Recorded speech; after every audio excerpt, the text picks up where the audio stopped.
నమస్తే సాయిరామ్. సమర్థ సద్గురు సాయినాథ్ మహారాజ్కి జై. మన సాయి భక్తులందరికీ నమస్తే అండి. అందరూ ఎలా ఉన్నారు, ఏం చేస్తున్నారు? ఈరోజు వీడియోలోకి వెళ్లే ముందు బాబా గారి ఆశీస్సులు మీ అందరికీ దొరకాలని మనస్ఫూర్తిగా కోరుకుంటున్నాను.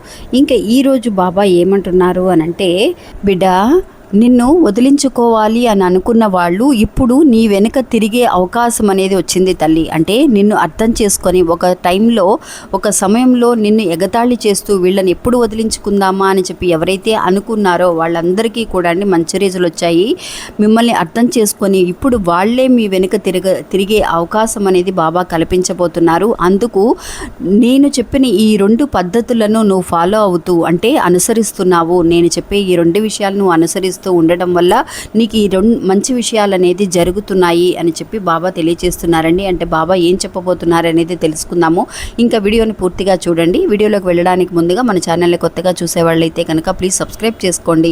మీకు వీడియో నచ్చితే ఒక చిన్న లైక్ చేయడం మాత్రం మర్చిపోకండి. ఇంకా వీడియోలోకి వెళ్దామండి. నిజంగా అండి ప్రతి మనిషి కూడా ఎన్నో రకాల అవమానాలని మనం భరించే ఉంటాం. మనల్ని ఎంతోమంది ఎగతాళి చేస్తూ మనల్ని వీళ్ళని ఎప్పుడు వదిలించుకుందామా అని చెప్పి ఎదురు చూసేవాళ్ళు చాలామంది ఉంటారండి. వదిలించుకోవడము అని అంటే ఇప్పుడు లైఫ్లో పార్ట్నర్స్ అంటే లవర్స్ ఉంటారు, ప్రేమించుకునే వాళ్ళు ఉంటారు. వాళ్ళు నిజంగా ఏదో ఒక కారణం చేత వీళ్ళ వల్ల మనకి ప్రయోజనం లేదు, వీళ్ళతో మనకి అవసరం లేదు అని అనుకొని మనల్ని వదిలించుకోవాలని ఫోన్ నెంబర్ వచ్చేసి బ్లాక్ చేయడం, వాట్సాప్ అనేది బ్లాక్ చేయడం, అలా దూరంగా ఉండాలని ప్రయత్నిస్తూ మనల్ని ఎన్నో రకాలుగా బాధలు పెట్టిన వాళ్ళు ఉంటారు. అలా రిలేషన్షిప్లో ఉన్న వాళ్ళు మాత్రమే కాదండి. నిజంగా అండి ఒక అమ్మాయి నాకు ఒక మెసేజ్ చేశారనమాట. ఆవిడకి వాళ్ళ అమ్మగారు లేరంటండి, వాళ్ళ నాన్నగారు వేరే మ్యారేజ్ చేసుకున్నారు.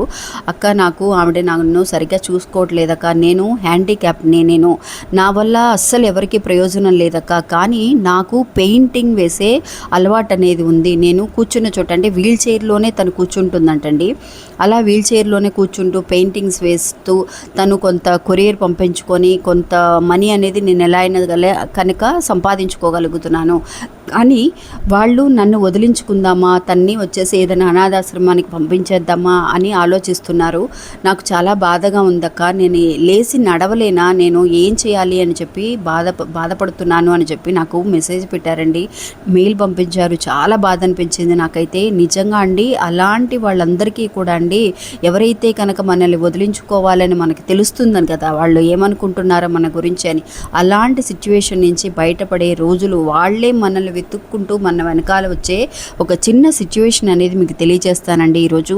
అందుకు 2 విషయాలు నువ్వు ఫాలో అవుతున్నావు తల్లి, అవే ఈరోజు నిన్ను కాపాడాయి అని చెప్పి చెప్తున్నారు. అది కూడా ఏంటి అని చూద్దాం. ఆ చిన్న కథ అనేది మీకు తెలియజేస్తానండి. ఇది కథ కాదు, నిజంగా జరిగిన విషయం అని కూడా చెప్పవచ్చు.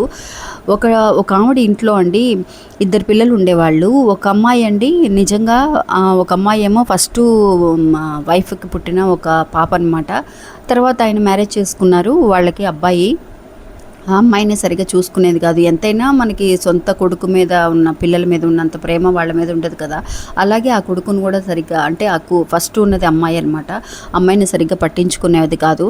ఆ అమ్మాయి అండి నిజంగా పెరిగి పెద్దదయ్యి ఎప్పుడు రోజు కూడా చాలా రోజుల నుంచి వాళ్ళిద్దరు హస్బెండ్ వైఫ్ పోట్లాడుకుంటూ ఉండేవాళ్ళు.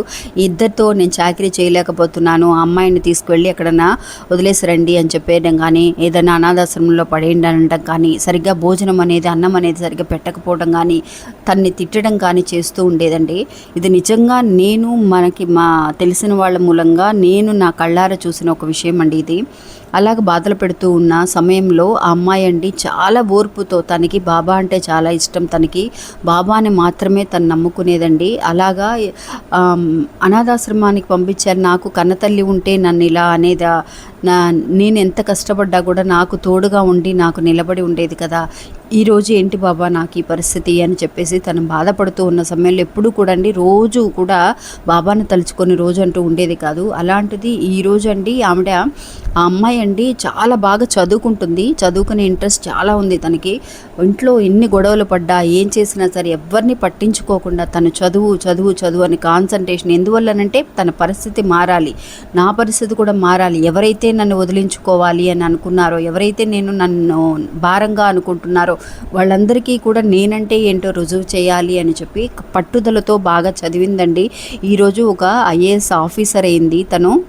అలాగా తనకి ఆ ఉద్యోగం వచ్చిన తర్వాత అంత బాగా చదువుకున్నాక తనకి చాలా మంచి పేరు వచ్చిందండి. తన కొడుకు కోసం ఎప్పుడు ఎవరైతే తనకి సొంత కొడుకున్నాడో ఆ కొడుకు కోసం తన ఆఫీసర్ అయిన తర్వాత తనకు ఒక ఉద్యోగం కోసం తన కూతురు వెనకాల తనకి రికమెండేషన్ కావాలని, తను బాగా చదువుకున్నాడని, ఇప్పుడు తన వెనకాల ఆ కూతురు వెనకాల ఇప్పుడు మంచి మాటలు చెబుతూ, అమ్మ నువ్వంటే నాకు చాలా ఇష్టం రా, నిన్ను బాగా చూసుకుంటాను, నా కొడుకుకి ఇలాంటి ఉద్యోగం, వాడు అసలు సరిగ్గా చదువుకోడండి, చెప్పిన మాట వినడు, వాడికి ఒక మంచి ఉద్యోగం చూపించాలి, మంచి దారి చూపించమని తన కూతురు వెనకాల ఎవరు తనంటే ఇష్టం లేకుండా ఎప్పుడైతే వదిలించుకున్నామని అనుకుందో అలాంటి ఒక సిచ్యువేషన్ అండి. తన కొడుకు కోసం ఆ కూతురు వెనకాల తిరుగుతూ ఉందండి. తను నిజంగా న్యాయానికి కట్టుబడడం వల్ల తనకి సొంత తమ్ముడైనా కూడా, అంటే ఆ కొడుకు తమ్ముడు కాబట్టి ఒకే తండ్రికి పుట్టిన వాళ్ళండి వాళ్ళిద్దరు కూడా. అందువల్ల తమ్ముడైనా సరే న్యాయంగా ఉండాలి అని చెప్పి చేస్తాను అని చెప్పి చివరికి తన తమ్ముడు కోసం తన ఉద్యోగాన్ని ఏర్పాటు చేయడం అనేది జరిగింది. అంటే మనకి కూడా అండి రోజులు అనేవి ఖచ్చితంగా మారతాయండి. ఎవరైతే మనల్ని అసహ్యించుకున్నారో, ఎవరైతే మనల్ని అవమానపరుస్తున్నారో అలాంటి సమయంలోనే మనం గట్టిగా సంకల్పం చేసుకున్నామా, మనం స్ట్రాంగ్గా ఉండడానికి వాళ్ళు ఇంకా మనకి సహాయం చేస్తున్నారని అనుకోవాలండి. వాళ్ళు కానీ అలా ఉండకపోతే మనకి అలాంటి ఒక పట్టుదల రాదనమాట. అందువల్ల వాళ్ళు అలా అన్నారు అన్న కోసం అయినా సరే మనం పట్టుదలగా ఇంకా చేస్తూ ఉంటాం. నిజంగా చెప్పాలంటే వాళ్ళ వల్లే మనం అలా ముందుకు వెళ్ళడానికి కారణం అండి. అలా చేయడం వల్ల అమ్మాయి అనేది నిజంగా అక్క ఈరోజు నేను ఇలా ఉన్నాను అంటే మా పిన్నే కారణం నాకు, అలా కనుక తను ఉండకపోతే ఈరోజు ఇంత పట్టుదలగా నేను ఉండేదాన్ని కాదు అని. నిజంగా అండి ఏదో ఒక రకంగా బాబా మనకి మంచి చేస్తూ ఏదో ఒక దారి చూపిస్తూ ఉంటారనమాట. అందువల్ల నిజంగా ఎవ్వరూ కూడా అండి బాధపడకండి. నిజంగా మనల్ని ఇలా అవమానించారు, వదిలించుకోవాలని చూస్తున్నారని అనుకున్నప్పుడు దాని వెనకాల కూడా ఒక కారణం ఉంటుంది, ఒక పట్టుదల. ఇప్పుడు బాబా చెప్పిన 2 విషయాలు ఏంటి అని అంటే, ఆ అమ్మాయికి ఉన్న పట్టుదల అండి. రోజు బాబాకి దీపారాధన చేయటం అనేది చేస్తుంది, ఏదో ఒక నైవేద్యం బాబా దగ్గర పెట్టడం, ఒక చక్కెర అండి పంచదార మాత్రమే బాబాకి నైవేద్యంగా పెడుతూ ఉండేదండి అమ్మాయి. ఆ పంచదార అంటే నిజంగా అండి మనకు ఒక తియ్యటి శుభవార్తలు రావడానికి కూడా పంచదారని ఎక్కువగా ఇదివరకటి రోజుల్లో అంటే అన్నీ ఉండవు కాబట్టి మనకి వెంటనే నైవేద్యం చేయాలంటే టైం పడుతుంది కాబట్టి పంచదారని మాత్రమే కూడా నైవేద్యంగా పెట్టేవాళ్ళండి. అలాగా తను దీపారాధన చేయటం, ఒక పంచదారని దేవుడి దగ్గర బాబా దగ్గర నైవేద్యంగా పెట్టడం, ఇలాంటి ఒక గట్టి సంకల్పంతో తను ముందుకు వెళ్ళటం వల్ల ఇలా ఎవరైతే తనని అవమానించారో వాళ్ళు ఈరోజు తన వెనకాల తిరుగుతున్నారండి తన కొడుకు కోసం. నిజంగా అండి ఎవరైనా సరే ఇలాంటి ఒక సిచ్యువేషన్ నుంచి బయటకు రాబోతున్నారు, ఉన్నవాళ్ళు ఖచ్చితంగా రాబోతున్నారు అని బాబా ఈరోజు ఒక మంచి మెసేజ్ పంపించారు అని అంటే అది ఖచ్చితంగా జరిపించి తీరుతారండి. అందరూ కూడా నమ్మకంతో ఉండండి. బాబాని నమ్మిన వాళ్ళకి బాబా ఎప్పటికీ కూడా చేయగలరు. ఇది అండి ఈరోజు వీడియో. మళ్ళీ మంచి ఇంకోళ్ళు మళ్ళీ కలుస్తాను. అంతవరకు సెలవు. నమస్తే. సాయిరామ్.